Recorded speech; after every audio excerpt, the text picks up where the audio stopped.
Before we dive into this preview of the Cowboys-Eagles game coming up here on Sunday, everyone, let's troll Chase. Spam F Chase in the comments section of today's show. The most comments gets a free raffle entry.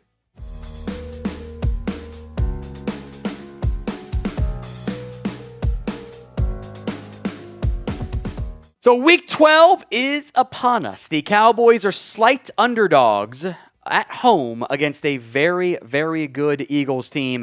A game the Cowboys are pretty much going to have to win if they're going to keep any realistic playoff hopes and dreams alive. The Eagles injuries to watch. Again, I will make note we're filming this as part of our Thursday live show. We'll get the final injury reports in the comment section, the description of today's video when the video goes out. Lane Johnson's got a foot injury. He's not going to go, I don't think. Cam Jurgens, we'll see. Concussion, but had made some progress in the concussion protocol. Never should be overlooked.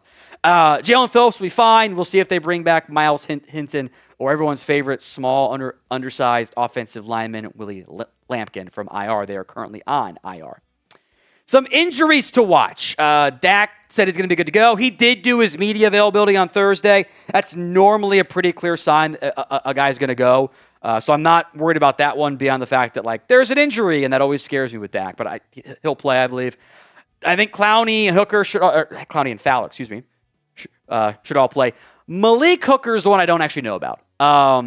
The toe, I think, is just going to be an issue for him all year long. I think they were kind of desperate at safety to bring somebody back, so we'll see how that plays out.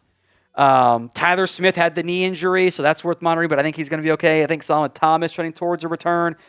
Wilson should be out there. Hooker is the one to monitor throughout the week. Let's talk some matchups to watch here. Number one is the quarterback, Dak Prescott, against specifically the NFC East / the Eagles at home. Kind of some wild stats here I wanted to feature on today's show. Google will tell you a wrong number because Google's AI sucks. At home against the Eagles, he's 6-1, 68.5% completion rate, 283 yards per game, 14 scores, 8 interceptions. He had one of the weird, multiple drop balls turned to picks games.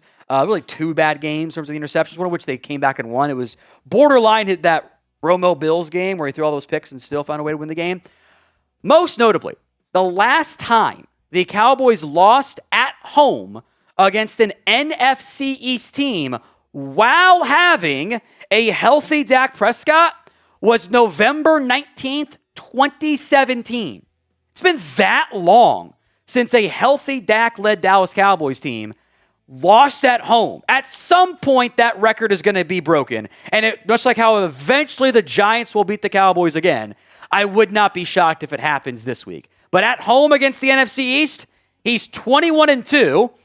He's 21-1 after the first game, because remember, they lost that game against the Giants. Remember that one? 276 yards per game, 51 touchdowns, 14 interceptions. This is borderline Mahomesian numbers and Brady numbers of they're just dominating the division opponents. Hasn't gotten beyond that yet, but these are eye-popping numbers. So what is your confidence level in the Cowboys beating the Eagles this upcoming Sunday? 1 to 10 is your scale. Matchup to watch number 2, it is the Cowboys' run defense against Saquon Barkley. The boost of Quentin Williams was obvious. In Week 11 against the Raiders, this is insane. The Cowboys did not allow a single rushing yard before contact. Not a one. All the yards came after contact, in most cases, guys falling forward, because the Raiders did not try to run the ball, and they did not run it with any success. And it's a big boost where they allowed 1.4 yards before carry on design runs, non-scrambles, which was the 4th most during that stretch. In large part because the Eagles' offensive line is not as dominant this year as it's been in years past. Saquon Barkley, relative to his first 10 games played, has seen his numbers essentially cut in half. Not the carries, but the yards and the touchdowns are essentially, I'm rounding here, cut in half because he's averaging 2 yards per carry less.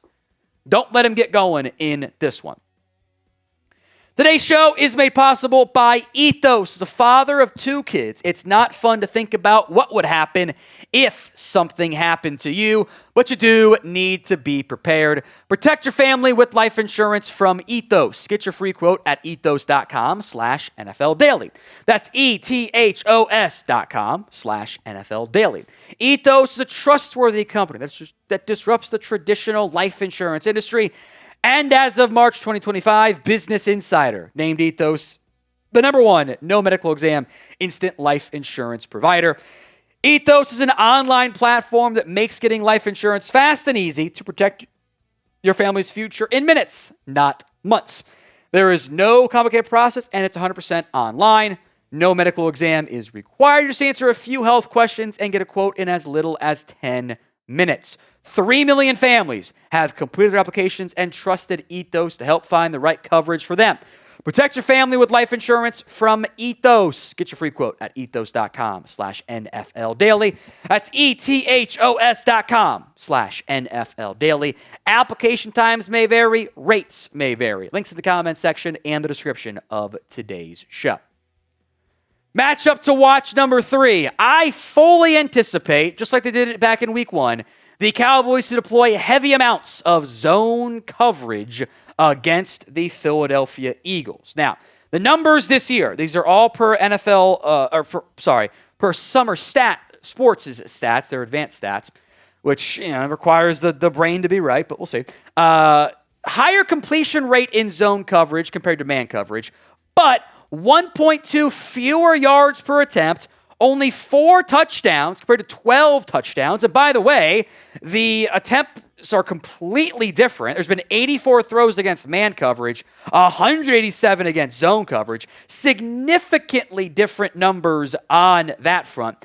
The EPA per play against man is 0.23, which is borderline MVP numbers.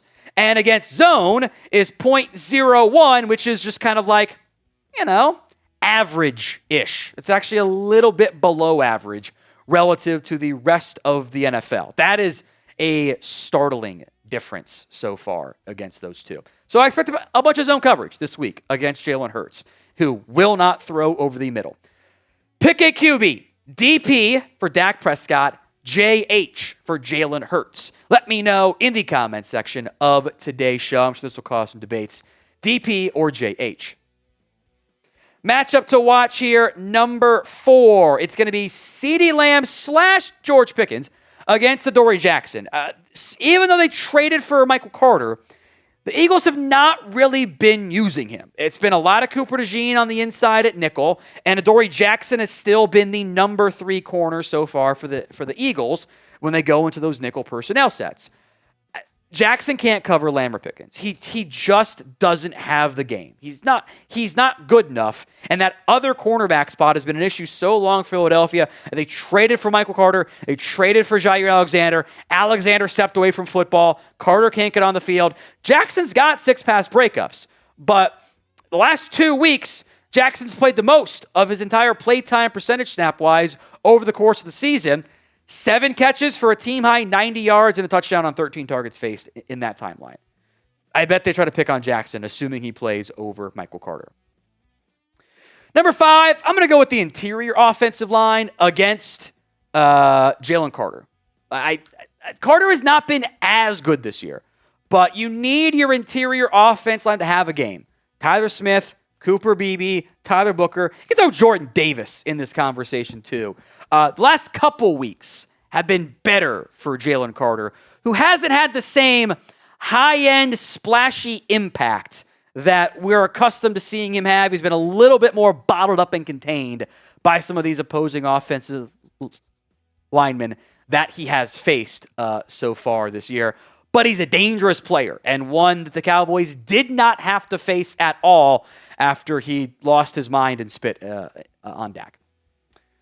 Some players to watch. Number 5, we'll stick on the trenches here. Terrence Steele. And I mentioned him because he's going to start again. I think he's earned that right after a relatively solid showing against Max Crosby. Still gets a handful of times per game. It's just like that was not particularly great. That was kind of frustrating. Better run blocking effort. Jalen Phillips. has been incredible for the Eagles since the trade. I said it on our shows. Like, if someone trades for him, he's going to get them 5 sacks. He's got 1 sack already. His pressure rate is 25%. That is unbelievable.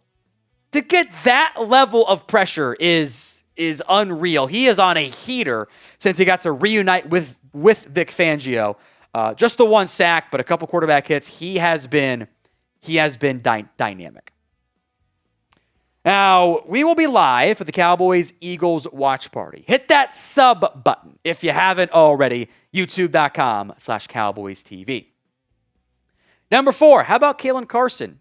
He's kind of taken over as the starter at long last at one of the outside corner spots. We'll see if that continues. He was the only Cowboy player, by the way, to play every snap against the Raiders. Everyone else got at least 1 or 2 breathers on that front. For the season, only targeted 7 times. You know, you're allowing less than 10 yards per target. That's actually pretty solid. Only 3 first downs on those 7 targets. It's not elite level play, but it was a lot better than what they were getting from some of the other guys out there. Number 3, Quinnen Williams, the defensive tackle, is next up. How does he build on his electric debut against the Las Vegas Raiders? 7 pressures in that game, 5 quarterback hits, a sack and a half. Took Quinnen Williams 1 game to have more sacks than Jalen Carter has had all year. Kind of crazy. One of his best pass rushing efforts in years, because he got to play in a more attack front at the 3 technique spot. He thrived. Got to do it again against Philadelphia. Again, this Eagles offensive line, as mentioned, isn't what it was in the past. I think Tyler Steen, in particular, is beatable at the right guard spot. Number 2, you got to get Javonte Williams involved today. He has to contribute. You cannot force yourself into a passing-only situation and let Jalen Phillips and Carter tee off on you.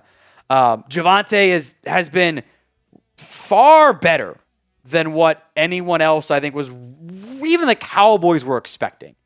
If you had told me he was averaging 5 yards per carry, he was 2 or 3 games from hitting 1,000 yards, I would have said, wow.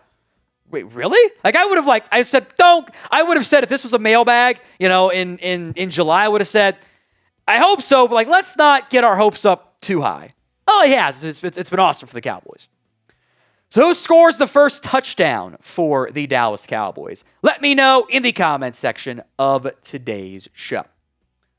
Number 1 player to watch is DeMarvion Overshown. And the issue the Cowboys had at times against the Eagles in week 1 is they get into 3rd downs, and Jalen Hurts would just buy time, scramble, and get the first down somehow. Well, let's see if that happens if DeMarvion Overshown is spying him. I wonder if, especially on 3rd downs, the Overshown role is going to be to spy Jalen Hurts and not let him get outside the pocket and do something enough to get the first down. That's how I would deploy him, as opposed to using Kenneth Murray or Logan Wilson there. You can still do other stuff with him, still blitz him, still put him in coverage, whatever. Had the TFL in against the Raiders. Overshown said he wanted to play better. Sweet. I think you really missed him against the Eagles in particular, maybe more so than any game this year, because it was that impactful potentially. I am curious how they use him this week.